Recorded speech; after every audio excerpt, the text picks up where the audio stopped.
স্ক্ৰীনত আপোনালোকে চাব পাৰিছে দিয়া আছে this post reach could be improved.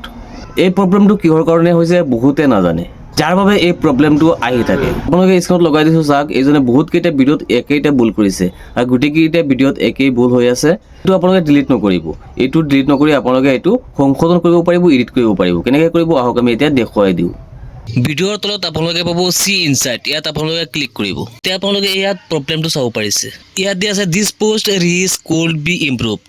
এতিয়া আপোনালোকে পাব your reels does not have a caption. ইয়াত ভুলটো কি কৰিছে, যেতিয়া ভিডিঅ'টো আপলোড কৰিছে, ভিডিঅ'টো আপলোড কৰাৰ সময়ত তলত কেপশ্যন লিখা নাই, লগতে হেছটেগ এটাও দিয়া নাই। এই প্ৰব্লেমটো অহাৰ কাৰণে আপোনালোকে ভিডিঅ'টো ডিলিট কৰিব নালাগে, আপোনালোকে ইয়াতে এডিট কৰিব পাৰিব। ইয়াতে আপোনালোকে কেপশ্যন আৰু হেছটেগ ইউজ কৰিব পাৰিব। তাৰ বাবে আকৌ বেক কৰিব লাগিব।